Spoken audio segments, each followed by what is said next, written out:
You go ahead. Okay, we made back in the days of the Oak Ridge Boys, we made a career of pulling pranks on the Spear family. Now, they were all alive at the time, Mom, Dad, Brock and Ben, and actually the two sisters. And we thought that we weren't there necessarily to sing. We were there to harass the Spear family. And a lot of things happened down the road. As a matter of fact, one time we were working in California. Now this is a true story, and it's a little hard to understand, but I didn't mean it to turn out this way. We were driving, we'd worked Bakersfield or someplace, and we were going down the 2-lane highway back then.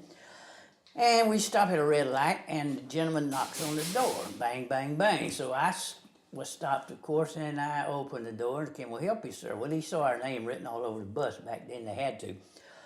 And he said, I'm a bass singer, and I want to know if there's any groups out there that needs a bass singer. I said, hold on, sir. I'm going to pull through this light and go right over there. I believe I can help you. So I stopped. I go back to my bunk, and I got the Spear family's address and phone number out of my book. And said, I said, now, young man, I don't know how good you are or how bad you are, but I know you will be an improvement over what they have now. I said, there's one little catch to it. I said, the one they're using for a bass singer, he happens to be one of the brothers. So it's going to be a little hard to get him discharged out of the unit, but they do need a bass singer, and I'm going to give you their address and their phone number, so there's a good opportunity for you. So I did. Now, little did I know, and this is true, 2 weeks later, instead of calling Brock, he hitchhiked from California to Nashville and knocked on Brock's front door. And he said, are you Mr. Spears? Yes, sir, I am. He said, well, I heard you was looking for a bass singer. Brock said, you've been talking to the Oak Ridge Boys, haven't you? This is Ernie, there's always been a story about what you did to Jim Hamill one night on our bus when you hid in his closet. Why don't you tell us that, what actually happened that night and how bad it scared him? Well, actually, Jim, there's a lot of truth in that story because I was the only one on the bus that could fit in our closet. All right. Okay. So we were in Chicago. Of course, Eldridge warned us, always going twos, Yeah. downtown, late at night, if you're coming in and outside of the auditorium. So Hamill, of course, he didn't need to go in twos. He was 3 or 4 by himself. Yeah. So he was on his way back from the bus after the sing, 11 o'clock at night. And I said, well, after all the times he's got me on stage, this would be a good time. I was on there first. I was dressing, getting ready to load up the sound. And so I said, I'm going to hide in the wheel well of that bus. Okay. And I am going to get back at him all these times that he's got it. Yeah, okay. So he hadn't got there yet, saw him coming. I ducked down in the wheel well. And when he opened the door, I went, You scared me. That's the first time I'd ever seen Hamill he about jumped out of his skin. And I loved it. However, he said, why did you do that, boy? We're in Chicago. That's the first time I'd ever seen him scared to death, out of his wits. And we had a laugh out of it. One of the funny stories I think of being with Gold City, and I was raised Pentecostal, and Tim was raised Southern Baptist, and our home church wanted Gold City to come sing. And at that time, I don't think you'd ever sung in now this is really Pentecostal church. I mean hardcore. Hardcore. And I said to Tim, these people like to have a good time. We have a good time at our church. And he said, what you mean? I said, well, it's got this one old guy, he'll come shouting, he'll get right in your face and want to see if you're for real, and he'll check you out. And so I never will forget, Tim started singing Ezekiel Saw the Wheel, which is a comedy song, but our church didn't get comedy very well. And so Tim started thinking, your line, Ezekiel saw the wheel. Whoa. And that guy got in Tim's face going, whoo. Our eyes are that big. That was the shortest concert we ever had that night. We cut it off pretty quick, didn't we? But you know what, though? My mom always told me to watch them kind of places, you know. Be careful. You know, you might get that on you. You know, I was raised. Get one on you, Phil. Remember that Pentecostal stuff? But I had a real. I had a real good friend. I had a real good friend, Eddie Smith, and he and I grew up together, sang in the FFA quartet together in high school. Nope. And I'm sorry, I started. That's part of the FFA, but I know that. Go ahead. you know what? Yeah, I did. It took me a minute. I thought it was like Future Florida Boys of America or something. I don't know.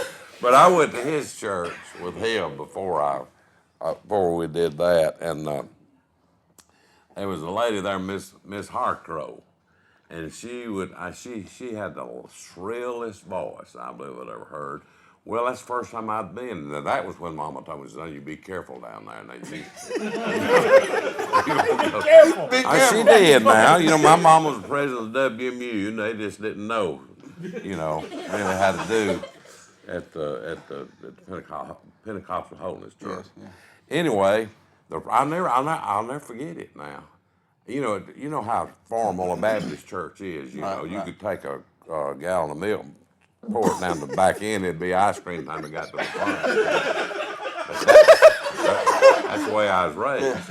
But Miss Harcrow got in there, and I'll never forget that preacher was preaching on honey in the rock. And Miss Harcrow got stirred up now. Sure. And she let out one of them whelps. She forgot to take her arm out of her purse straps. And she throwed her arms up, and my purse went straight through the window of the church. And I was sitting over there, and Eddie Smith and all them was watching me just dying laughing. Because I was over, I thought the rapture was coming or something. But I mean, it was quite an experience. Well, and the thing too, my dad knew. But I never did have one of them come get my face. Like, Well, he did. Like Brother Shaw. He got in your face. He was checking you out. No, Ben and I have been friends for 50 or more years. Speak for yourself. Okay, I have been my friend for 50 or more years, but it's a little known fact. Most people don't know this, but actually Brock and Ben and then the two ladies, Rosenell and Mary Tom, there was actually 2 more children born into the Spear family. But when they came out, right away Pop Spear realized that they were crying off pitch, so he sent them back. And one night, when the Oak Ridge Boys came off stage in Fort Worth, Daddy said to Willie, "Willie, I've heard so much off-pitch singing, I'm beginning to like it." Yeah, when you're talking about Kenny going with you to help you pick out a dress, as eccentric as Kenny got, that would have really scared me. I mean, if I'd have been you, him helping me pick out something to wear. Because I remember one time in Malden, Missouri, he came out dressed in leather. He'd bought him a leather suit. And I introduced him. There was an old, way back, some of the younger people won't remember it, but there was an old television series called Sea Hunt, which was, I forget the man's name, but anyway, I introduced him that night. Lloyd Bridges or something like that. Lloyd Bridges. Right. Yeah, I introduced him as, I said, "Ladies and gentlemen, make welcome." I said he left his pins hanging up in the back, but make welcome Lloyd Bridges singing lead for us over there. I mean, you never knew what he was going to come out wearing, and so he's picking you out clothes. Right. And that night they had polished the stage floor, which if you pull back the curtains, it was a full basketball court behind it, because it was in a big school, a big gym. And that night, he come running back out on the second half and slipped and fell, and he was singing "I Never Shall Forget the Day." And I stood over top of him and looked at him, and he was looking at me, and his face was just as red as a beet. He stayed laying on the floor finishing that song, and he was singing, "I never shall forget this day." And I said, I looked down at him. I said, "You know, they have an old thing called working the crowd. You know," I said, "You're going over the edge trying to work the crowd this way." I said. Some interesting stories on the buses. You probably y'all may have played the same date, I don't know, but a guy named Sonny Simmons promoted a concert in Pontiac, Michigan one time at the Silver Dome, the big dome stadium there. Well, excuse me interrupting, but I believe they called it the Rubber Dome back then. Well, really? Or whatever, but I don't know what you're Anyway, talking this about. was the Silver Dome Yeah. in Pontiac, Michigan. Yeah. Been there. And Yeah. we had a concert there, and there was a bunch of groups, and I don't remember who all they were, but after it was over, it was kind of a gray day. It was snowing, best I remember, and we had a bus driver, but I don't know what he was doing. But I got on the bus and was getting ready to load, and so I backed the bus up, and I backed it up too far, and I hit the Silver Dome. Oh, no. You didn't. No. I hit it, and did a little damage Yeah.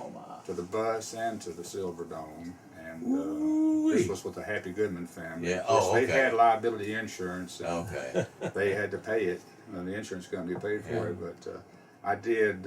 I guess I was one of the few guys in gospel music to hit the Silver Dome. It's nuts. I tell you what, though, traveling with those guys, there's always, you know, you don't have to look for something funny. It just happens. And I know that you've had so many people walk up to you at your record table or whatever and say the funniest things. We were in Myrtle Beach. This happened just a little while back. We were in Myrtle Beach. Well, let me just stop you for a second. The people need to understand that we don't make fun of them until we get to the bus. Right. And then It's all over fair there. game. Right. Yeah, and we don't mind sharing their story to the whole world, you know. I just, you know, I pray every night, Lord, let somebody be blessed and let somebody give you some good material to record Right. Oh, they will. But we were in Myrtle Beach. It was the last night, and you know, I can always tell if somebody's standing there, and I'll kind of stick my hand out, and you know, we try to make sure that they feel comfortable. I look right at them and talk to them. Well, this lady, I could tell that she was there, but she didn't make a move to shake hands, or talk, or anything. And I thought, oh well, maybe she's, you know, I don't know. I didn't know what she was doing. And all of a sudden, I heard her walk over to the gentleman that helps me with my product, and I hear her say, "Does he shake hands?" To which he said, he's quick, to which he said, "I don't know, give him a treat, let's see what happens."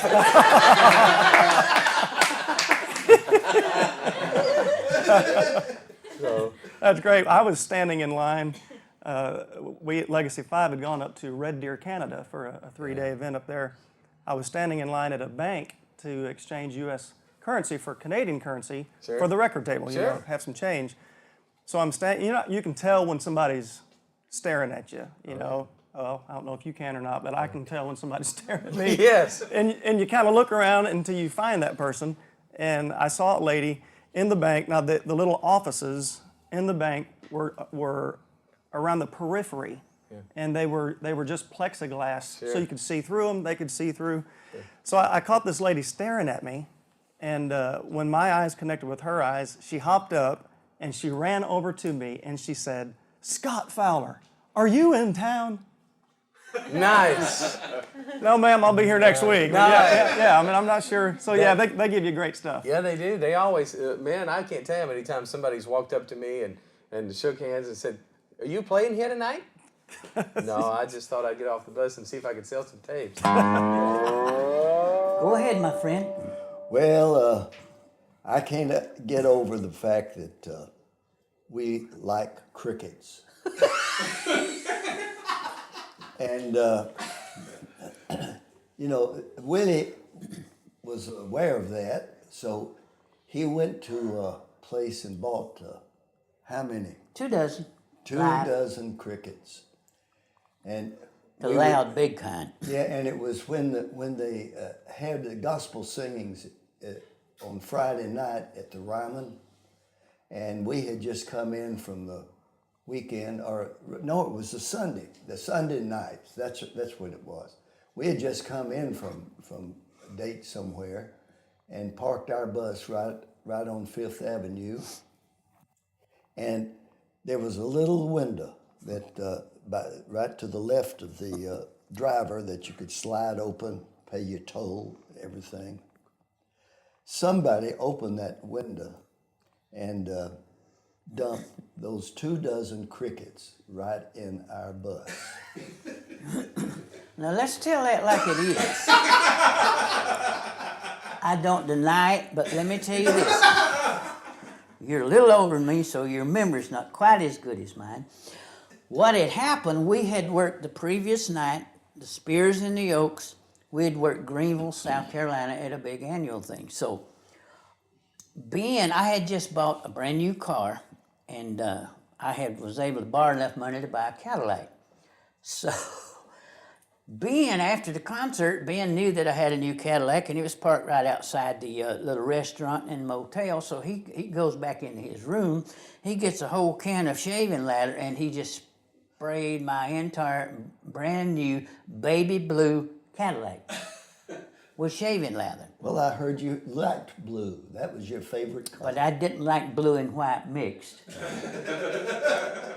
So, and it was like a holiday somewhere a week in there. So I drove around that about an hour trying to find a service station open so I could wash that goo off my car. So I finally find one. I go back down where we were, and there's a little Huddle House type restaurant. And I go in there, and here sits the Spear family, the Oak Ridge boys, everybody just having a ball. So, Willie, how you doing? I'm doing great. I said, how's that new car doing? Oh, it's doing great, doing great. Anything wrong with it? No, it's fine. It's beautiful. I'm loving it. Never said a word. But it was turning in here, see? So nothing was ever brought up about it. So on the way home, it finally dawned on me that I know the Lord says vengeance is mine, but he don't have the market cornered on it. So that's when I decided they were going to be at the Grand Ole Opry, Ryman Auditorium the next night. So on the way down there, I stop at the bait shop and I get 2 dozen of the finest live crickets you could find. And I put them in there, and the little sliding door there, I dumped them in there. And that was my vengeance, and I'm sorry, Lord. Well, what he doesn't know is that my wife picked me up at the Ryman that night, and we went out to dinner and drove home, and I never heard one single cricket in our bus. Do you know where that bus is now? Where is it? Wherever it is, it's got some crickets in it. One of the funniest things I remember about Larry was we were doing the Jubilee, gospel singing Jubilee taping, and he had not had a chance to get a haircut. And his hair was really long in the front. Well, he had just broke one of his front teeth. And it was very noticeable. And Or I may have. no, Broke well, I don't know how he broke it, but I remember he said, Chris, do you have any scissors so I can trim the front of my hair?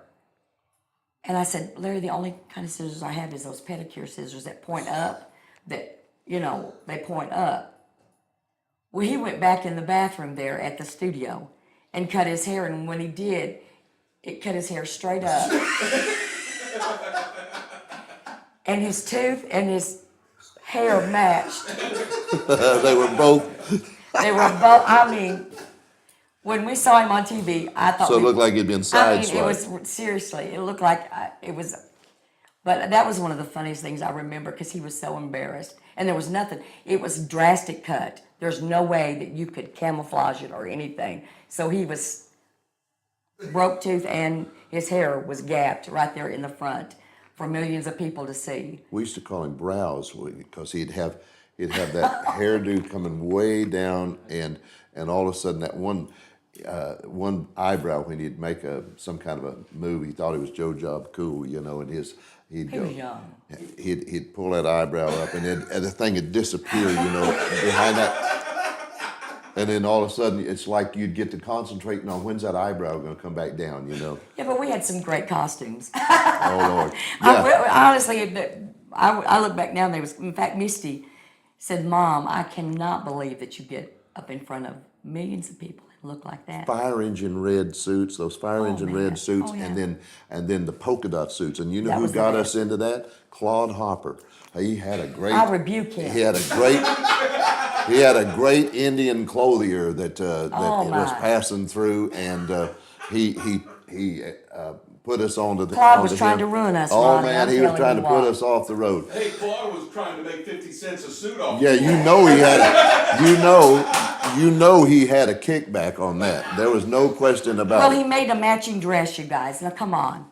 A polka dotted match with a suit. And that dress, do you remember, it was lined all the way down like a suit. It was so heavy that I had to quit wearing it because it literally made my back and head hurt. Thanks, Claude. Well, I do remember one night in Bonifay. It was still called the Lefevres at the time, and that matter of fact, that's when Jimmy Carter was there, and we went up to sing, and of course I was thrilled to death because I was coming up to do my one song, and I got to do "Today's Gonna Be a Brighter Day." That was my song, and I don't know. Do you remember Uncle Alf? Oh, yeah. Uncle Alf was the sweetest man I've ever met in my life, and always smiling. Always smiling. Always smiling. I mean, he got up smiling. He never stopped smiling. It was all the time on the bus. I mean, I don't think I ever saw him get mad, but he was not. Maybe he was a little clumsy. Was probably the best word, you know. But he would get up there, and he got up this one night in Bonifay, and he had his guitar, and somehow he got tangled up, and his guitar cord and the And mic he had cord. great guitars, too. Yes, he did. Not cheapos. Right, and he could play anything. He got tangled up, and he was winding, and that cord was going around and around. His guitar was falling over. The mics were falling over. I mean, it was the worst thing I've ever seen in my life. All the instruments were falling over, and he just grinned. It didn't matter to him. It sounds like the time my dad introduced me, and I took a step backwards, and he's so proud of his son, you know, and I know the feeling now because my son is with me.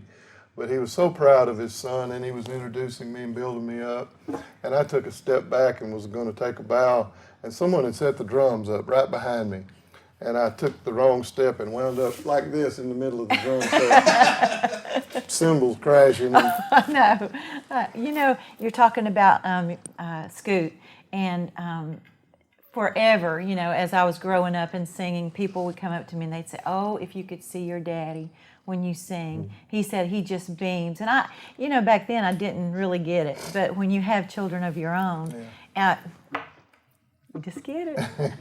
Yes, it comes to you now. It does. You know, why do I do this? When Amber steps up to sing, or Autumn, and I get it now. Yeah. I get it. I so get it, and I'm so thankful, you know, for the heritage. That's true. You know, there's not a lot I know of... this is supposed to be funny, but I can't help it. That's okay. I'll get you another bus. I'm still waiting on my check for the bus, too, by the way. She had the benefit, but I never got no money for it. Oh, I did not. But it's a wonderful thing. This is a family. Yes, it All is. of us are family. And we can't stress that more. You know, and hopefully the young people that are coming into our type music now will understand that, because I don't see it quite as much as I used to, but people like your dad and my dad were genuine, truly loved each other. That's and loved right. to sing together. That's right. Loved to sing about the Lord. Mm-hmm. Thankful to be here. This does bring back memories. And I remember getting on the bus and driving I think it was the first Gaither video that I was ever on with the cathedrals, and just big time, you know, and Gaither put us all up in the hotel room there, and it was a 2-day deal. Well, came down on the second day, the second morning, getting ready. All of the artists were at that hotel, and they were all gathered in the lobby, all going to go over at the same time. And I walked down, and I saw an old man sitting in a chair, read a newspaper. Pretend you're that old man. What are you trying to say? Hold that Scott? newspaper there. You're not the old man. You just want you to And- read the newspaper. And I remember looking at him, and I said to myself, that's Glenn Payne. I mean, that is Glenn Payne sitting there. That's what he did every morning. Sat there and read the paper. So I looked at his shoes and looked at his hands. Yeah, that's Glenn. So I just snuck up, and the paper's in front of his face like that. So I just kind of snuck up, and as fast as I could, I went. And it wasn't Glenn Payne. Oh no! It wasn't anybody from the video. No one that I knew. Oh my! It was gosh. just somebody.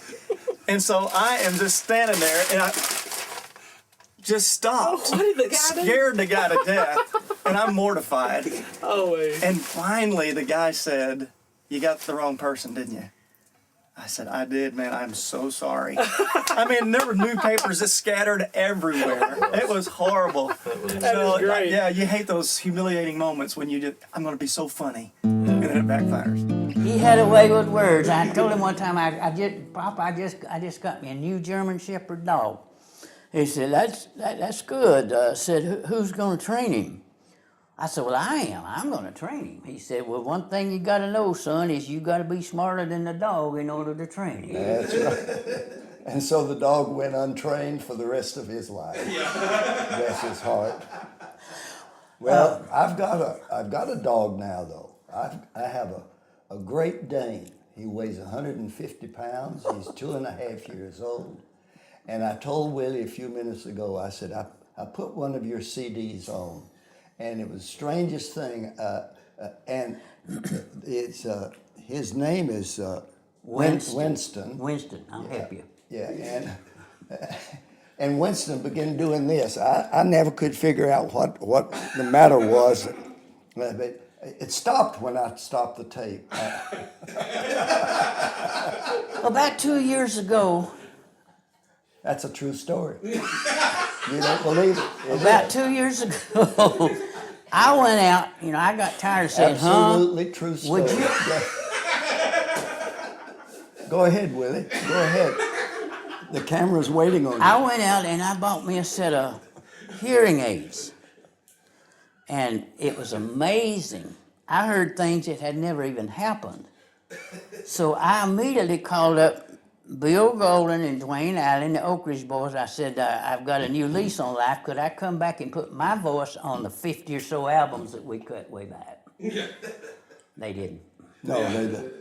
Well, they called me and asked my opinion, so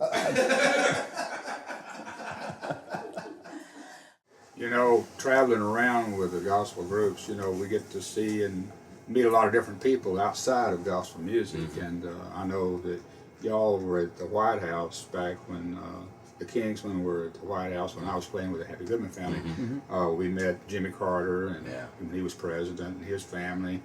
And one thing that I remember there is I was walking across the lawn there to go inside the White House. Back then, you could go places that you can't go now. Yeah. But I met Roger Mudd, who was a CBS newscaster. Yeah, yes, sir. And that was kind of an interesting little conversation. He did have time to chat for a few moments. Yeah. And but anyway, traveling, I played piano, with the Plainsmen. We were the backup group for Jimmy Davis when you started talking about names. I mean, Jimmy Davis was the governor of Louisiana.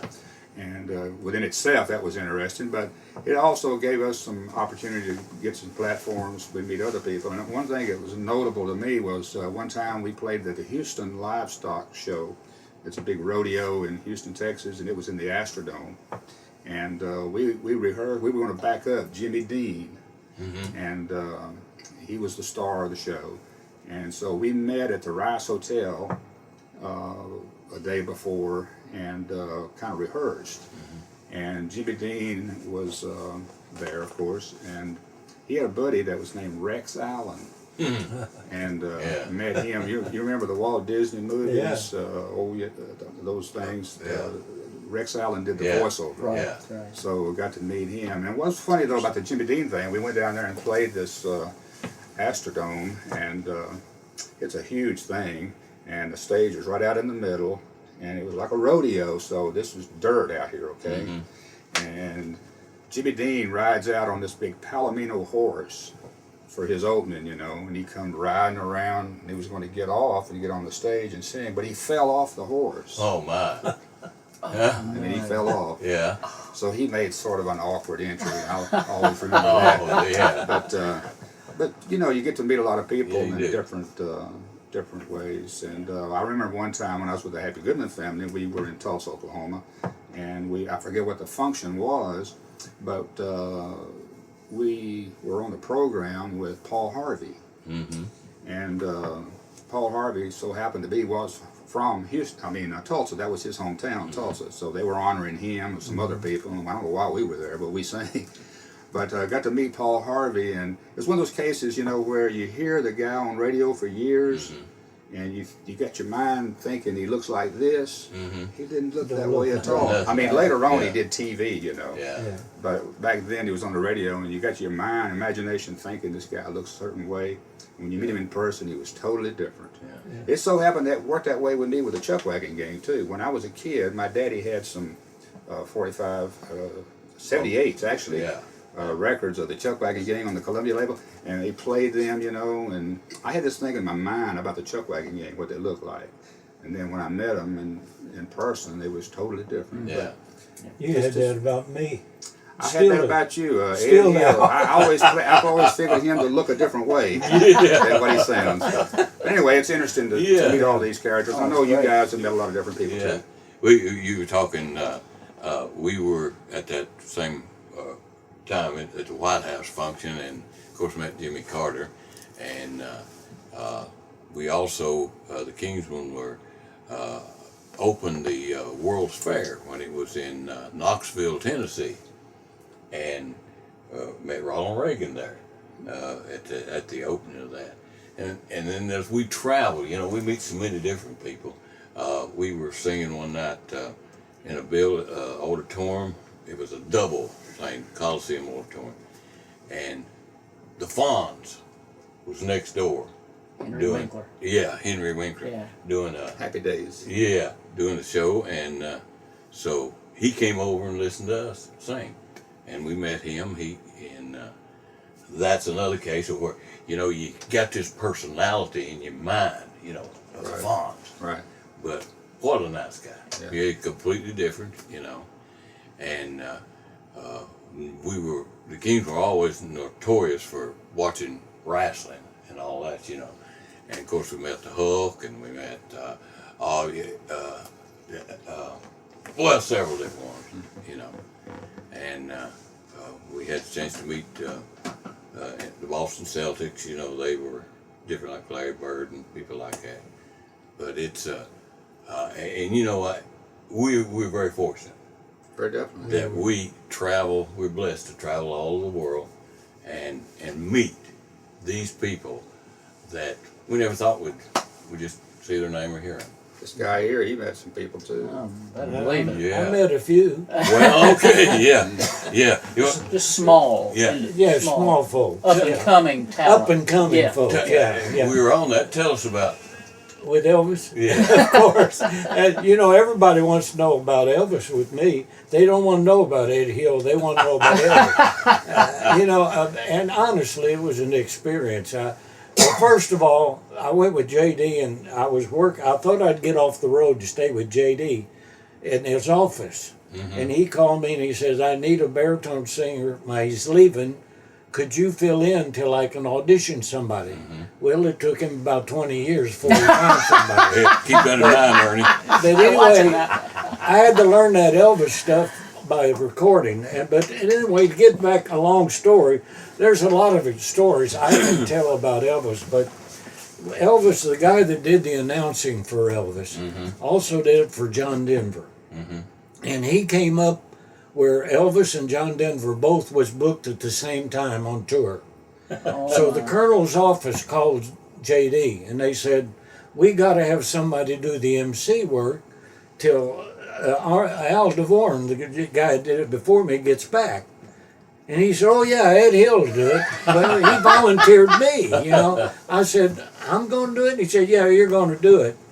So I said, okay, I'll do it on one direction, that I don't have to stand out on stage and do all the super souvenir stuff and introduce everybody, I can do it backstage. And so they said, okay, you do it. And I thought it's a one-time deal. I did it that one time, and the next time we got on a plane to go to the next tour, and they said, "Oh, you're the official Elvis Presley announcer." I said, "What?" Said, "Yeah, the Colonel liked the way you did it. You're going to do it now." Well, Al DeVore and the other guy also did concessions, and he'd go back and forth. So that helped him. I said, "Okay." So I did it, and of course, I guess, world fame, and I've been blessed though, really, was that announcement I made at the end of every Elvis concert. "Ladies and gentlemen, Elvis has left the building. Yeah. Thank you and good night." Yeah, all right. And he was gone. Okay. He really did. I watched the car over there. Yeah. And when they said, "Don't make the announcement till he gets in that car and pulls out." Yeah. And I was standing on stage, I could look right down and he's Yeah. gone. I made the announcement. All right. But we was one time they was asking all of us to testify. You know, if you're in a band, I didn't know that you had to testify or have a testimony. You know, I used to ask y'all to testify.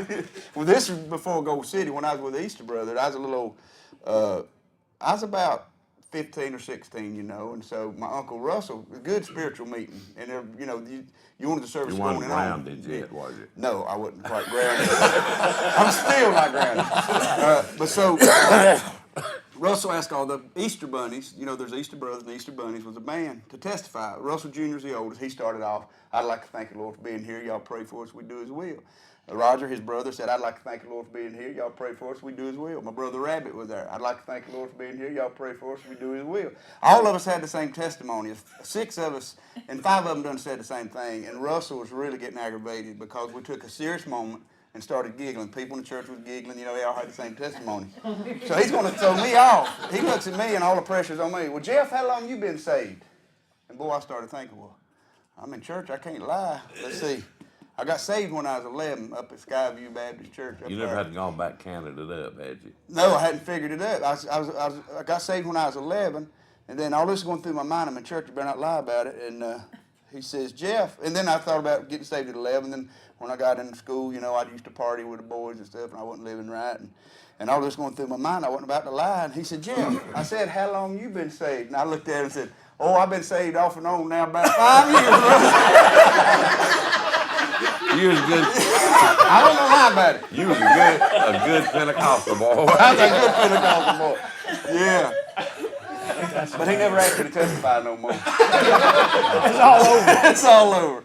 There's you know, Jonathan. I'll never forget when Jonathan first came to Gold City. We picked him up. We picked him up out on the road somewhere. Hilton Head, Florida. And we was South fixing. Carolina. We was fixing Now, to go. whose place did you take? I actually took David Hill's place. He'd been here a year before, right after Ivan left. Yeah. And then I was there for 12 years. And we picked him up. Well, first thing it told me, I don't know about this young'un. He started pulling his golf clubs off of the bus. You know, he got off of the Wilbur's bus to get on our bus, and there he had that little golf. I said, "John, we got to put them golf clubs." I said, "We're going on 2 cruises." We worked the John Hagee cruise, then we flew to New Orleans to Southern Baptist Convention, then we worked the Singing at Sea the next week. Well, we worked the Hagee cruise, and we got down to the Superdome or whatever that thing is in New Orleans, that big place down there. Before they have them meetings over there. Yeah, big meeting. They have a big meeting down there. Anyway, we was fixing to have to go on and sing. Well, we couldn't find Jonathan nowhere. And, you know, Mark tried to sing. Oh, it tore Mark all to pieces. Oh, he was, as the old boy said, toe up now. And I went looking for Jonathan because I sort of watched after him, you know. I knew he wasn't quite right, but I didn't say it. But I found that he was off at like, you know, with the National Quartet when we set up all of our stuff. And down there, they have all kind of free pens and free cups and, you know, fingernail files, you know, advertising stuff. Jonathan was off over there just cramming the sacks. Look what I found. And it was time for us to sing. And there he was over there gathering fingernail files and finger clippers and Stockpiling. well, we got back before they called our name to get up and sing for the big show there at the Southern Baptist National Quartet Convention. But I've laughed about that. We had some good times. We really did. And you got Elvis, you know, I did the Elvis announcing in the last few years. We was in Lubbock, Texas, and about 18,000 people in the audience, you know. And when I told them I'd do the announcing, I agreed to do it off stage because I didn't want to stand out on the end of the stage and introduce the Stamps and then come to meet me. I said, I want to go when they do. So I did the announcing off the side of the stage, and they turned the lights out. I hand the microphone to a guy there that was helping to take the mic from when I quit it, and he was going to put it on the stand. Well, he did. But the lights were, all black, and we had on black suits. I believe they were tux, I'm not sure. And it raised that cable about that far off the ground, off stage. Yeah. I hit that table with my feet. Over I went, and there was a speaker monitor there. I was wider than this table. And over it I went like this. And Larry Strickland was right behind me. And of course, my hair just went like this, and I got dust. The spotlight comes on, and there I am getting up. It can be embarrassing. Yeah. Ed almost left the building. I did. I almost left underneath. Oh, that's pretty good. But I'm glad Elvis didn't know it. Or he had made me do it again while he was out there. You know, I've got a story that's funny, and then it gets really serious. But Ronnie was not there, but they were actually in town singing. It's when Misty was born, our daughter Misty. I was in Florida and had a great pregnancy, and I was about 8 weeks from having Misty, and this was on a Friday night. I just sang, come off stage, went home, and my water broke. I went into labor with Misty 7.5 weeks early. And the people we were staying with were precious people. And Daryl was just so nervous, so upset, because he said, you cannot have that baby here. You cannot have this baby, Chris. And I said, Daryl, I there's nothing I can do about it. Well, Betty, the lady that we're staying with, she's walking around following Daryl saying, now, Daryl, you need to calm down. She's going to have that baby. Well, by the time that she had finished telling Daryl to calm down, she had been undressing the whole time, talking to Daryl, trying to get me ready to get to the hospital. And Daryl didn't even pay attention. It was just like, finally her husband said, Betty, all you have is your underwear on. What are you doing? Anyway, we got to the hospital, and Daryl still was just, he couldn't believe it. And I'd labored for about 14 hours before, actually about 22 hours total. About 14 hours later, Daryl goes up to the nurse and says, listen here. My wife was here before all these other women that's had their babies. The nurses come in there and says, your husband thinks it's first come first. He has no clue. But Misty was born about 22 hours and later, and Ronnie, it's just such a hard time for me because she was dying. They literally said, we're so sorry, but your baby's not going to live.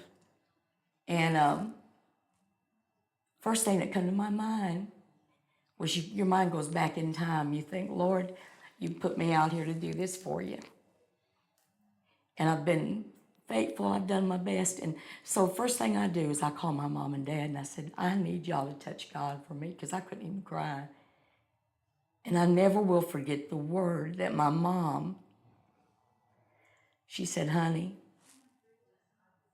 if Jesus needs that baby more than you do, you be willing to give it back to Jesus. And I said, that is the cruelest thing she could ever tell me. I said, I needed my mom to say everything's going to be okay. And the first thing the devil said, you should have been home. You shouldn't have been out traveling. You shouldn't have been out singing. And I never will forget when I walked in and I saw Misty there, and Daryl, he was just heartbroken. But Misty was laying there fighting for life, and she was so weak, and the doctor said that only way that this baby was going to live is that it was just going to be a miracle of God, because there's nothing more they could do. And I looked at her because she was crying so hard and there was no sound. I looked at her and I said, Jesus, this is your baby. If you need her, whatever your will is, don't let her lay here and suffer anymore. Take her now. Don't let her suffer. And Misty is 30 years old and has a 2.5-year-old grandbaby for Daryl and I. She's expecting her second one. And I think back and I said, Lord, I'm so glad that you found favor and that you blessed me with my children. And I never will forget, Ronnie, you called me there because y'all were down there singing in Florida and you'd heard about it.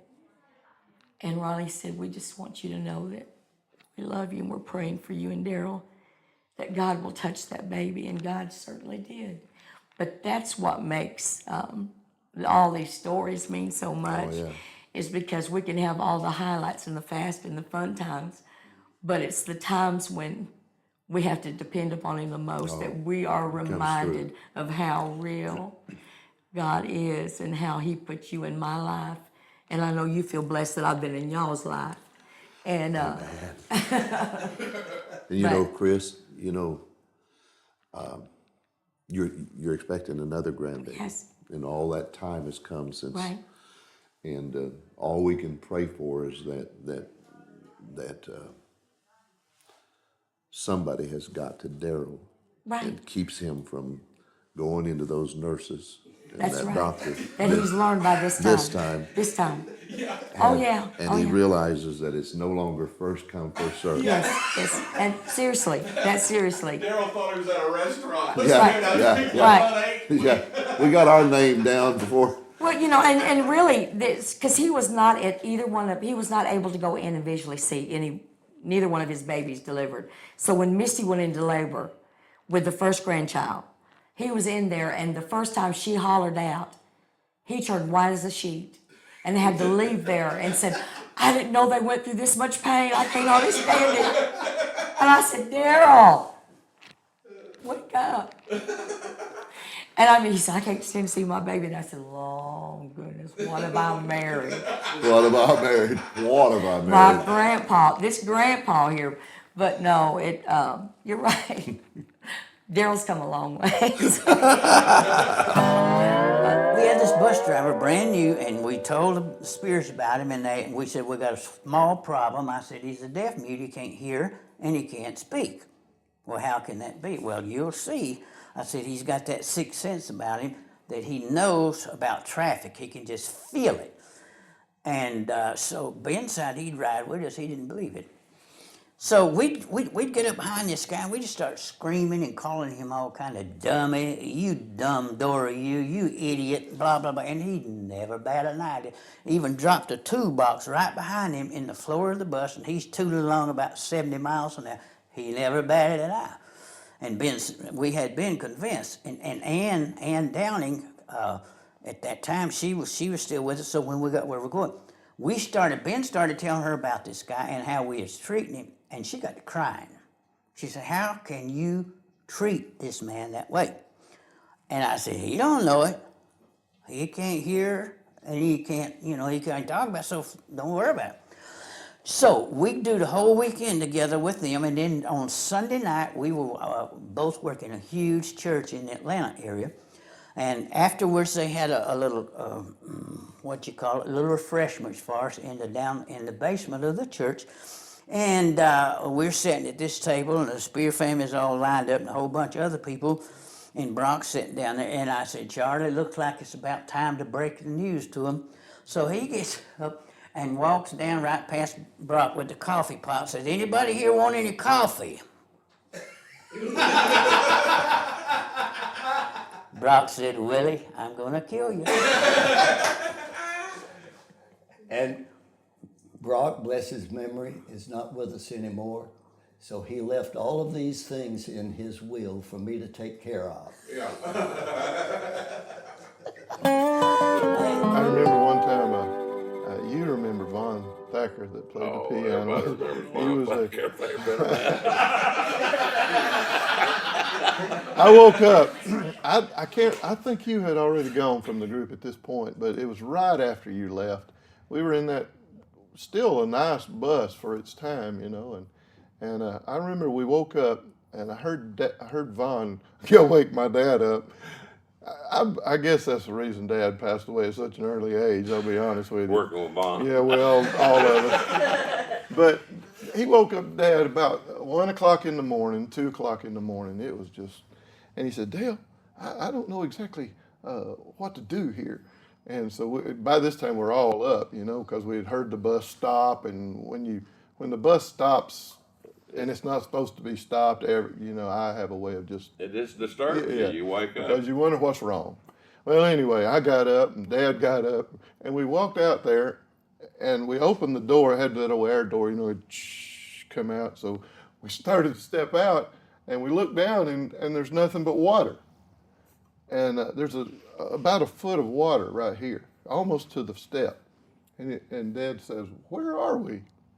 And it had been kind of raining and flooding. Vaughn says, I got off at this rest area, and I know the sign said to the interstate, this way. And so anyway, make a long story short, we was in the water about a foot deep. And he said, Vaughn told Dad, he said, Dale, if we just go just a little farther, we'll get out of this, and we'll get back up on the interstate, because they just some flooding here in the parking lot. Well, my dad says, Vaughn, I don't feel good about this thing. And I wouldn't either. I stand out there in knee-deep water wading around, and it was so dark out there you couldn't see where you're going. So we decided to back it up. We backed the bus up about 100 yards or something, finally got out of the water, and looked up, and there's the sign for the interstate over this way. So he shows Vaughn, and Vaughn gets in the seat, and we get back up on the interstate, and we look down there where we're at, where we were fixing to pull up, a little bit more, maybe 100 yards. Well, it was a boat ramp going down into the river. I looked down there and I said, Vaughn, you was fixing to drive us into the river. My dad, he shook it off, That's Vaughn. I don't know how he... Not long after the terrible tragedy of the Columbine thing, it's awful, right. Terrible tragedy, but everybody was kind of on edge, shootings going on and everything, and we'd been watching all the news, on the tragedy channel, CNN and Fox, you're sitting there and you're, oh my gosh, this is awful, and everybody's kind of, we gotta watch out for this stuff. Well, just so happens around the 4th of July, and we had backed into this area to sing. And there was an empty dumpster there, and just down off the hill there was a big old fireworks stand. So I decided to go buy some firecrackers. And as soon as I was helping the bus back in, and I saw it, and I went, shoom, I went there and got me about like 250 shot pack, black cats. Those things were good. So Doug's drums. You might be a redneck if you know what the name of the firecrackers are. So Doug was getting his drums out from under the bus, and it was right next to that big dumpster. And man, I went. Oh. I lit them things and threw them over in that dumpster. And I just kind of stepped back and man, it sounded real in that dumpster. Wow. And I was watching Doug, and he had his 2 drums, and he had just turned to go in. He dropped those things, and man, all I saw was his backside. He went up under the bus, and that door went boom, and he was gone, man. Talking about the influences people have made in gospel music, I guess each of you has had someone who influenced you to enter into the gospel music realm. And in my case, it was my brother-in-law, Mike Linkus. He loved gospel music. And as a little boy, about 12 years old, he gave me a stack of albums. And when he was in one weekend visiting, and I thought, that's neat music. I like that. After he did that, then there was one person that, of course, everybody has their hero in gospel music, and mine, of course, was Willie Wynn. And I would get every album I could of Willie and try to sing like him, you know, pattern myself after him. And I'm sure, you know, you all have your favorites too, favorite heroes. Yeah. But after hearing Willie, I mean, there was no one else.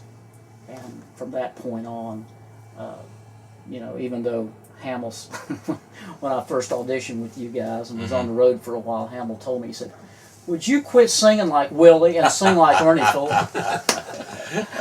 He didn't realize that was you. That was me, really. Yeah. Yeah, that was part of my growing up years and influence years that people had on me. Same as you. Yeah. Back when we were young in Asheville, North Carolina, in that area,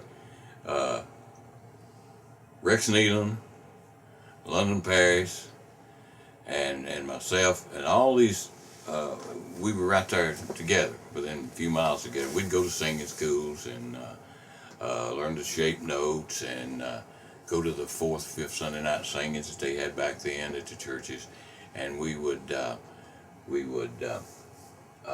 make up quartets, you know, that was back then. But we would always have those singings in Asheville, North Carolina, at the Asheville City Auditorium. And I would go to them and didn't have any money to buy a ticket. But I maybe shouldn't tell this where everybody know it, but me and Eldridge Fox and us guys, we'd buy one ticket and go in, and they'd give you a stub, and they'd go up on the top row and drop that stub out the window to one of us. Go in. So we'd get to sing. But we didn't feel comfortable doing that. So I got me a job there to clean up, sweep the floors up in the balcony and all that stuff, so I could come to the singing. I sit up in the right-hand corner, like this, in the balcony right-hand corner, on the bass singer's side, and loved Big Chief. And I always wanted to, of the statesman. And, but one person that has had the most influence on me down through the years as a singer was London Paris. I loved that man and loved his singing. He was a good singer. Great. He was outstanding. Oh, yeah. I tell you, I had a preacher not too long ago, a pastor, asked me, he said, if you had, job would you have done if you couldn't sing gospel music? And I had to sit there for a minute, and I said, I can't think of one. You know, that's all I've done. I remember when I was 17 years old in my hometown of St. Louis, Missouri, I'd go to the concert to see the Statesmen, Blackwood, Stamps, and I thought, oh, that is wonderful. And I was singing in a church quartet there. I loved gospel music till we got a church quartet. And I sang in that, but I got to tell you, Chief and Jake Hess, every time the Statesmen came to town, I'd go down to where they were staying at the hotel. We'd get in the coffee shop, and they sit there and sat there 4 or 5 hours during the afternoon, and I wonder why they do it. But they had advised me where to go, what to do, and as long as Jake was here, I would tell him, I said, you're the reason I'm in gospel music, because you encouraged me to do it. And little did I know, I get to sing with all of them. So I've been blessed. Amen. That's good. I didn't have those opportunities like you guys did when I was young. When I was up to a sophomore in high school, I had never heard of gospel music. I mean, that's hard to believe. That is. I never heard of it. And anyway, when I was a sophomore, between my sophomore and junior year, I transferred to another high school. And when I was a junior in this high school, a guy that was a senior, he was a gospel music fan, and he introduced me to it. He had like a 51 Ford, I remember, and he said, let's go to the all-night singing next Friday night. And I said, what's that? Yeah. And so this was about 60 miles east of Nashville, Tennessee, and where we lived and went to high school. And so I said, okay, I'll go. So we drove from this place to Nashville on Friday afternoon, and probably eat somewhere up there in Nashville on Fifth Avenue or Sixth Avenue somewhere. Went to the Ryman Auditorium. It was the first Friday night. It was called the Wally Fowler All Night Singing. Yeah. Did you go in the back door? No, I went in the front door. I went in the front door this time, but that was my first introduction to gospel music. His name was Carl Ballinger. He was a senior in high school. I was a junior. We went to the Wally Fowler All Night Singing in Nashville, Tennessee. That was my first ever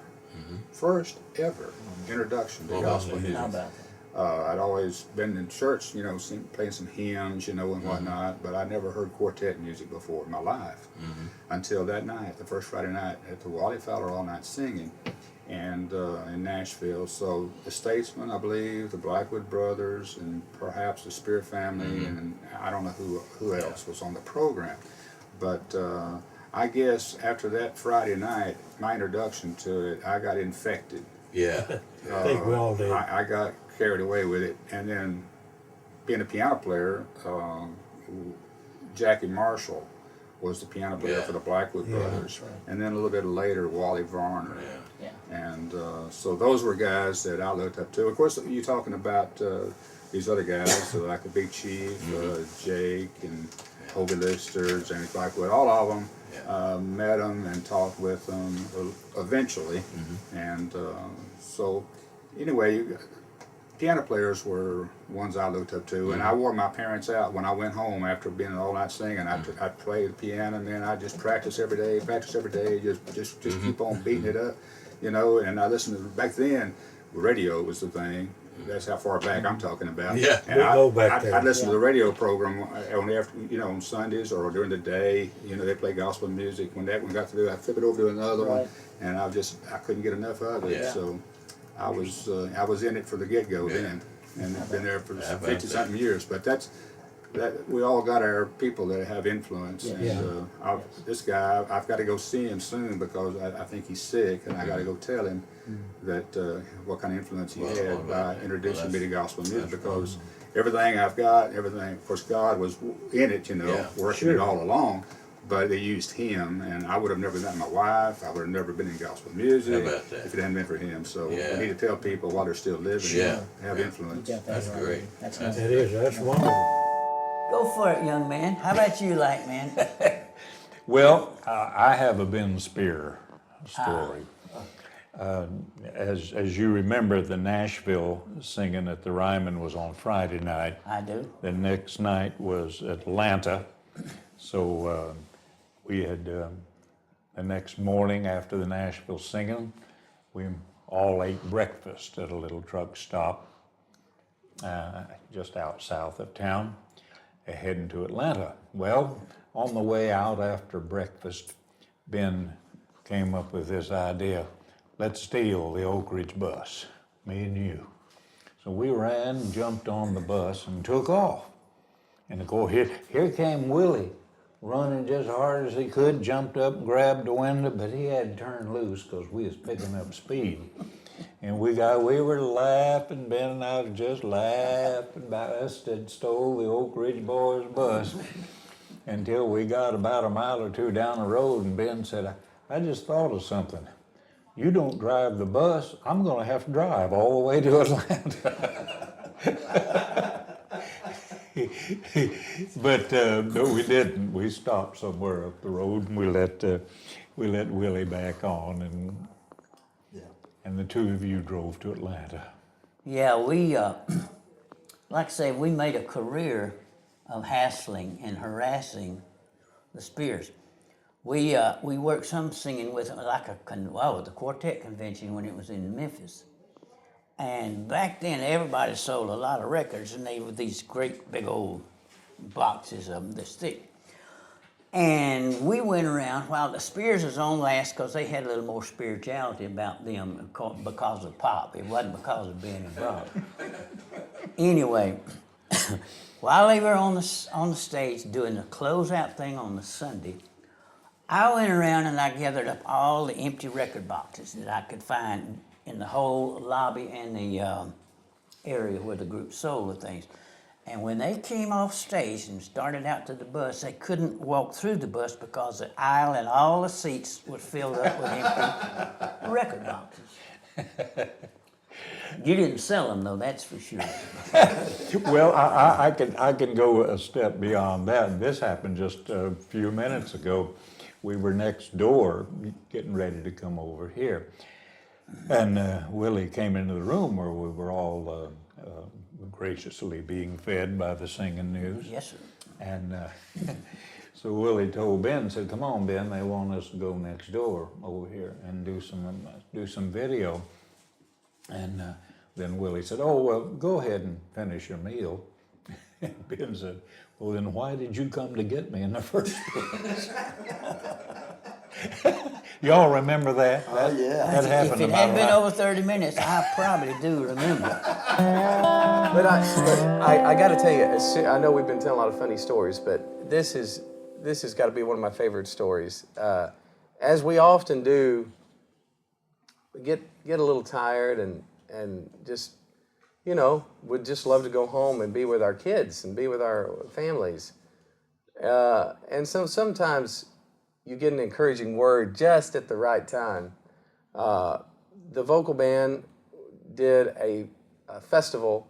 It was Columbia, South Carolina, the South Carolina State Fair.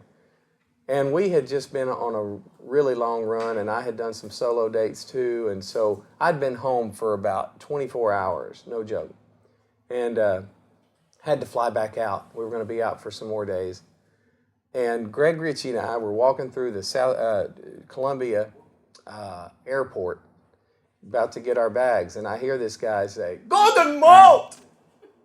It scared me to death. And I said, "Yes, yes." And he said, "I love you. You are a great piano man. And you sing okay too." Thank you. He said, "My name is Samuel, like the Bible." And I said, "Well, hello, Samuel, like the Bible." And he said, "I love your music. You and the Gators are my favorites." And I said, "Well, thank you so much. That is so kind." I said, "Are you coming to our concert tonight?" And he said, "No, I'm not from here. I'm from Charleston." I said, "I take your word for it." Would have never known. He said, "I work here at the airport and make sure everything is okay." And I said, "That's great. Man, I'm very comfortable with that. That's awesome." So I keep a little conversation because we're getting our bags, and I say, "Well, we're going to be in Myrtle Beach in a few days. Are you coming to that show?" And he said, "No, but I have a friend that is coming in from Haiti. And he loves you, and he's coming here. He will stay with me, and he will come to see you in Myrtle Beach." I said, "Well, that's great." I said, "So he lives in Haiti?" He said, "Yes." He said, "He's from the Netherlands, but he moved to Haiti about 30 years ago, and he opened an orphanage, and I am one of the kids he saved." And I thought, okay, you have my attention. Wow. So he told me about this gentleman and his wife were very successful business people, and he felt God calling him to Haiti. He didn't know what for, but he had Haiti on his heart. And so he moved there and learned about so many children who are just thrown on the street. And, basically the gentleman said, if you are in one of the orphanages there, you're better off dead almost. Wow. And so he said this gentleman opened a Christian orphanage there and saved a whole lot of kids. And this guy was one of them. And I thought, wow, okay, that's pretty fantastic. I sing a song called "Who Will Be Jesus?" And we all have a huge opportunity, those of us who do what we do, but everybody at home, you don't have to sing for a living. You can be Jesus wherever you are, whether it's the soccer field, carpool line, at the factory, wherever. But it's pretty fantastic that we all have a chance to make a difference. Some of us in ways that people will see, some of us in ways that nobody will ever know, but God knows, and He's so proud of anyone who will take a step of faith and be Jesus to somebody. So I heard, that's a great story. I heard Glory Gaither say one night years ago, and this is my like my all-time favorite line. She said, life is not a dress rehearsal. This is it. Yeah. I mean, you got one chance to make a difference in someone's life. You have one chance to influence people. Yeah. And I love that. That's a great story. Yeah, that's good. Daryl had drove just about all night long, and he had stopped real quick at a truck stop. I get up along with everybody else in the bus, and we look out the window and we see a Burger King. So we thought, that's where Daryl's at. He went to Burger King. So we all went rushing in there, ordered. He wasn't there, but we thought maybe he's in the bathroom. And so we're all there in line trying to order our food, and as we're ordering our food, we see the bus take off. And Daryl gets literally about an hour and a half down the road. And he starts thinking, it's 11 o'clock. Somebody should be up by now. So he starts hollering back there in the back, Chris, Chris. No movement, no sound. So he gets really nervous and he pulls off. The rapture. He thinks. He pulls, that's exactly. He pulls off. I give away He pulls off the side of the road. He goes back there and nobody's there. And he looks outside to see if there's any cars that are wrecked or if anything's happened, because he thought he had been left. He thought he had been left and didn't make the rapture. Well, but I'm back at Burger King and I'm squalling. We're trying to get a hold of the police department. And I had a cell phone, but I'm the only one that had one. Daryl didn't have one with him. And I had just seen a movie on TV where this family went camping and the father went crazy and left his whole family and disappeared for like years without any notice. And I thought, Daryl's lost his mind. He finally went crazy. And honestly, but Daryl thought the rapture had taken place and he had missed it. And that was probably one of the most traumatic experiences I have ever felt, because literally I thought Daryl went crazy and Daryl thought he missed the rapture. You know, on the other side of that, you knew Daryl hadn't went on the rapture. You guys had stayed. I knew where I was at.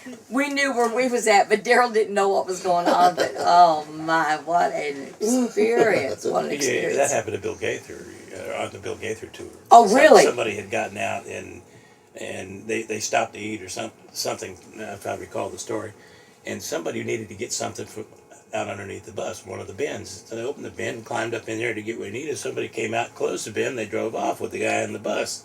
Oh no! And he's banging on the floor of the bus trying to get somebody's attention. Of course, they couldn't hear him going down the road, so he had to pull out his cell phone and call Bill or whoever was on the bus and say, "Hey, would you mind pulling the bus over and let me out from underneath the bus?" Oh my goodness! Oh goodness! That sounds like something I would have done intentionally. Put them in there, right on. You should tell a story about taping up Gary Prim's head with the duct tape. Oh yeah, he hadn't been with us long, and our bass player and him were real close, but they got into a friendly squabble, and so the bass player just overpowered Gary and wrapped him up in duct tape at a pole near the entrance to the auditorium, and he was just wrapped from head to toe in that little area right here where he could speak. And they'd walk by him and look at him, and he'd say, "You better get me out of this. You better get me out of this. I'm going to lose my religion. You better get me out of this." Tell me to cuss or something. Oh yeah. Right, I'm going to cuss. I just sang with them. That's all I did was sing. They were crazy. They were crazy, but we had a good time. We did a church up in West Virginia, and that old 4104 is what Dad and them had. And you know, when they run a long time, sitting there idling, they build up, I don't know what you'd call it, but when you take off and give it gas, it just smokes like crazy and it clears up. So Daddy told me to go turn the bus around, and when I did, he was in the lobby talking to this little old lady, you know, and he just trying to be nice to her. And I gunned that thing and smoked up the whole church, you know, and that woman, "My goodness, what made him do that? I'm going to have to go home and take a bath." And Daddy said, "Well, the Lord knows what we all need." He was just trying to make conversation. Oh, yeah. You know, one of the funniest stories that I could ever think about the Easter Brothers, and if you've traveled with the Easter Brothers, you got a lot of stories. You got a lot of stories. A lot of stories. And the Lewis family, too. But your Uncle Ed, I love him to death. And tell we that were story. me and Billy, Ed's middle son, was at home, And Russell was ready to go on the road. We was all sitting on the bus waiting on Ed. Ed lives 30 miles away. He says, Ed just called, and this is before cell phones. So they called the house. Said, Ed just called and said he hit a bank. He needs y'all to come get him. Yeah. So me and Billy go out there driving out Stewart, Virginia on them crooked roads. Crooked road, Over all every the bank, way. every hillside we could see. And he had old 62 Chevrolet Impala. And I kept looking for that old brown Chevrolet, and I couldn't do it. Couldn't find him. So finally I got to a payphone downtown Stewart. And I called Russell. I said, Russell, we've looked over every bank. We can't find Ed nowhere. He said, well, right after y'all left, he called back and said he hit the First National Bank. No. He said, not a dirt bank, it's the First National Bank. He drove like through the front. The Exxon station was right across. And when I turned and looked, I saw his brakes give out and he ran into the side of the bank. So he went plumb into the bank. You know, I guess the biggest crowd, of course, that I've ever done is with Elvis. That was in Pontiac, Michigan, 68,000. Whoa. But in gospel music, I think down in Fort Worth, back in years ago, 60s or 70s, W.B. Nyland had normally a November singing. And he'd fill 3 buildings. And we'd do one, then the other, and the other. And I remember one because the last one's when I fell. But anyway, the shortest crowd, the littlest crowd, I guess, Willie and I was talking a few minutes ago. Oak Ridge Boys and the Prophets sang down, I believe, in Georgia. One of them was 11 people. And I did another one, I think it had 8 people. And that's probably the smallest I've ever done. Except, no, wait a minute, there was one that the Stamps sang out in Oklahoma for the Indian reservations. There was 2 people sit there in the back of that auditorium, and then after about 3 songs, they left. Oh. Well, I tell you what, I can't top that, I don't think. But biggest crowd I guess I played to was with the Plainsmen backing up Jimmy Dean at the Houston Astrodome. And back then I was pretty young and out there in the middle of that thing, and you couldn't see the people. They were so far from the stage. You knew they were up there, but you couldn't see them. And that was probably the biggest crowd. I think the smallest crowd, if you want to call it a crowd, had a slight thing to it. I was with the Happy Goodman family. Yeah. We were in a town called Hutchinson, Kansas. I've been there. One night. And the next night, we were going to be right outside Portland, Oregon. Oh. Now, that's a long way. We drove the bus, the bus driver drove all night. I remember waking up, and I drove somewhere in Idaho and drove hard. And we got to this date in Portland, right outside Portland, Oregon, and it was outside date. Nobody realized it was an outdoor deal, and it was about 50 degrees, kind of moist, you know. And I think there was 4 people. 4 people for the Happy Goodman family. 2 beats 4, that's for sure. But that's the smallest one that I witnessed with a professional group. Was 4 people were there for that concert. Wow. Amazing. And they've driven all that way. We drove hard. Yeah. I mean hard. Yeah. And that was interesting. Wow. Can I say another thing happened to us on the Stamps is kind of funny. A woman had promoted us over in the mid-America somewhere. And we got to the auditorium and sit there and nobody showed up. And finally there's like a 10-year-old boy come riding up in a bicycle and knocks on the door. Well, we didn't know. We thought he was looking for some.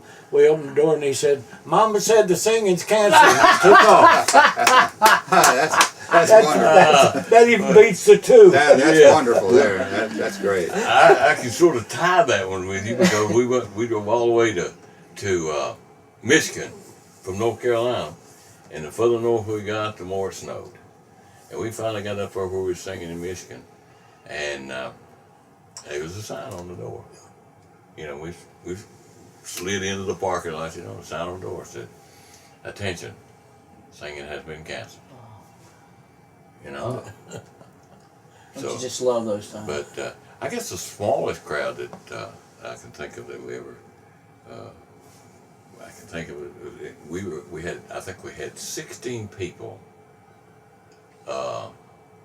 in Tennessee one night, and it was us and Inspirations, and there was 16 people there, and old Hamill, he had some chest pains, and he said, it'd just be my luck. After all these years in gospel music and all the traveling I've done, me to have a heart attack and die in front of 16 people. but I guess the largest crowd in a gathering of gospel music that the Kings participated in was in the Georgia Dome when we did one of the Gaither concerts there, and it was about 35,000 people. Pretty good. Yeah. Now, when I was with you guys, the largest crowd I remember singing to was our University of Alabama live album, Tuscaloosa, Alabama. That was the Firemen's sing. Yeah. And about 15,000, About I think. 15,000, yeah. And what an exciting time that was. The smallest, and I think you'll remember this too, Okay. was Petal, Mississippi. A little outdoor fair. Yeah. Raining cats and dogs. 7 people pulled their lawn chairs up. Yeah. With their umbrellas. Yeah. And sat during that concert. Yeah. Rain and all. Rain and all. Yeah. What about that? Recording studio stories. Well, let's see. Be nice. Well, the first one that comes to mind with present company was on a Henson project that we did at Reflections years ago. Where Kenny was always the vocal producer of the group and spent endless hours trying to get things just so, and he was such a talent that he heard things in his head that nobody else would hear. He was just incredibly talented. So poor Chris. One night we were doing her solo vocals on this one song, and we spent 5 hours working on one song, only to quit and come back the next morning and do it in one take. But it wasn't Chris's fault. It was Kenny being that perfectionist that he was talking about. Yeah, I mean, the first time she sang it, it was great. I didn't hear anything wrong with it, but Kenny had this thing in his head. He heard something in his head that he wanted out of Chris, and I honestly think we went downhill. First time. Thank you. And we did that a lot, didn't we, Mr. Engineer? Well, we didn't have the luxury we didn't have the technology that we have today where you could go back and get it, Right, you could go back to the first take. When we walked in the door, that was the mountain peak. Yeah. And from there on, it was downhill. Yeah. You know what Kenny said about me, in the studio? Here's the handicap to your defense, to my defense. Here's the handicap. It had to do with, Chris likes sister, so I can just call her sibling. But on the way, Kenny would get to thinking, when we get to the studio, we're going to record all of Ronnie's songs, and he's going to get the royalties. He didn't know they wasn't going to pay that many. But he'd think, we're going to get all the Ronnie's going to get all the royalties, and him and Larry would both, on the way to the studio, especially Kenny, would write songs. He wrote songs like Call Me Gone, big #1 song for him, on the way to the studio, just so that I wouldn't get all the royalties for songwriting, And so how handicapped are we when we've never heard the song to go in there and try to do the vocals? How handicapped are you? On this project that I just mentioned, I remember specifically, Kenny did some custom projects for other groups on the side. You remember that? Yeah. We were mixing a project for one of his custom projects one afternoon, and we had a 6 o'clock track session for Henson tracks. And while I was in the control room mixing this custom project, Kenny was sitting in the drum booth out in the studio writing songs for the 6 o'clock session. You got that from me. But he used to, when we get in the studio, man, he'd look over at me and he'd say, Ronnie, I have come to the conclusion that you're the most talented one in the family. He said, you can sing all 4 parts, he said. Trouble is, you do it all at once. I think that was one of the most nerve-wracking things, though, is that we would rehearse and we would learn our songs, and Ronnie would write a song right then and there in the studio when the musicians were in there. And We were supposed to know it. He's the only one that knew You're it. supposed to be spiritually enough to Yeah, discern it. But I mean, I was young and I didn't really have that much experience in the studio. So most of the time I was a basket case. I did a lot of crying and it wasn't in the spirit. I mean, it might have been, but it was a different kind of spirit. Yeah, but the finished product when you sang was well worth it. I'm telling you You know that. what? Ask them. Yeah. I can honestly say that some of the greatest songs that I've ever sang and will ever sing has been the Hensons. Well, I got to tell you something. In our early days, nobody understood our sound like Kevin McManus. And I thought about this. I thought about all the people that helped us to get to where we were. In 2006, Kenny wasn't here.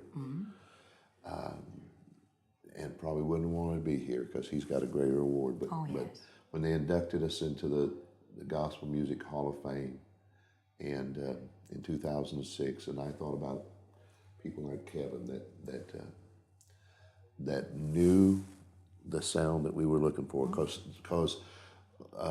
that record is what paves the way for everything, you know. Exactly right. And I thought about all the hard work and how it had paid off in the field of music that we went after. You know, it was people like Kevin that played a big important part, and it all culminated with, you know, like 2006 they inducted us in the Hall of Fame, and I remember they give you that big plaque and they give you the medallion. Right, awesome. And Larry said, he said, you know, we've come a long ways, haven't we, Ronnie? I said, yeah, the Lord's been good. He said, yeah, to God be the glory. He said, in fact, we don't need to give, you know, ourselves any glory. He said, it's the people that surrounded us. And he said, and God, he said, it brought us. And so he said, don't let all these awards and stuff go to your heads. And so I went over the next morning to see him and knocked on the door at his house. And he come to the door with his bathrobe on, and that medallion was hanging around his neck. He said this is the most uncomfortable thing to sleep with. And he said, I rolled over. He said, I don't know how many times I rolled over on this. Humble spirit, humble spirit. And you got to have some funny stories about your daddy on the road. Oh, I've got traveling with Tim and Dad. You know, they both have a dry sense of humor. And we were with Dad one year.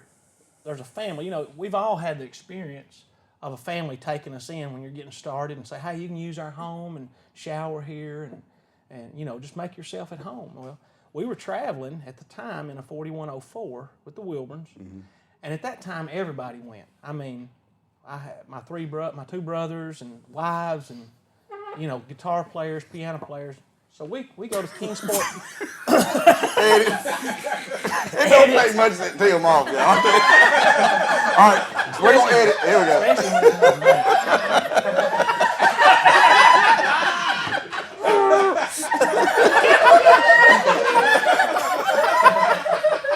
Oh, help me, Lord.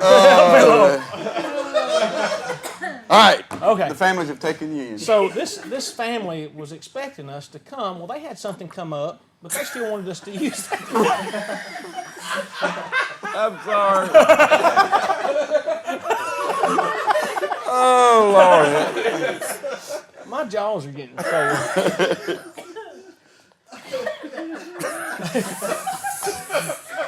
I would tell them when I couldn't help from crying. Oh, wait. You're still alive. Go ahead. I know. Was it your uncle or you dad? What? You talking about your uncle or your dad?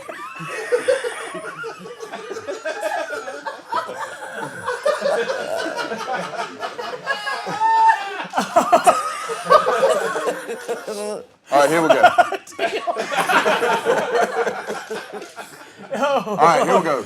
The Wilburns. I don't know if he can get it now. I'm telling you. He'll get it now. All right, it's going to be the families are taking the Wilburns in. Yeah, so they took us in. They were going to be gone, so they said, "Hey, you can still use our home. We're going to leave the key on the doormat."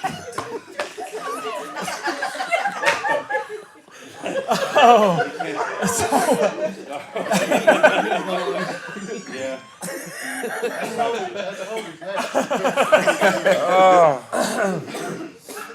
So this family said, y'all can still use our home. We're going to leave the key under the doormat. They were going to be out of town, so we were singing in the area the next Sunday. We had a Sunday morning and a Sunday night, so it was very nice of them to do that. They just left a little note and said we so welcome y'all at our home. Just only one thing we request is don't let the cat out. And so there's a lot of people going in and out of the door, and they said, well, don't worry, the cat is kind of shy and it stays in the laundry room a lot. So we all get inside, and everybody gets all their stuff, and some of the guys, we're sitting around watching TV. Well, Mom and Dad, they went on to get ready for bed. Well, Mama had forgot something on the bus. And so she got the key and was going out, and she took one step out into the hall, and you hear Dad from the back room go, Elaine, don't let the cat out. And we're sitting there, we're not thinking a whole lot about it. Well, then, a little bit more, Mama's making her way onto the door, you hear him say, Elaine, don't let the cat out. He didn't think she heard him. So she gets to the door, and I'm listening to all this go on, and I hear Mom go, ooh! And I hear, Elaine, you have let the cat out. well, here we are. We don't want these people to come back and their cat, they be run over or something. So we all get out, and all we can find to feed, we can't even find cat food or nothing. Well, the guitar player, his name was Johnny Bacon at the time, and he got a piece of cheese, and his idea was if a mouse likes cheese and cats like mice, so cat maybe will come to a piece of cheese. It's called the food chain. So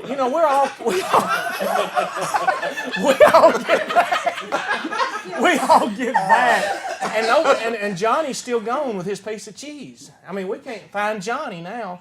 And so finally Johnny gets back, and we went, well, did you find the cat? And he went, no, but I found every other cat in the neighborhood. So we finally found the cat, and about 2 o'clock in the morning, we all got in bed and had to get up at 7 and go set up. So wow. that's the story of the cat.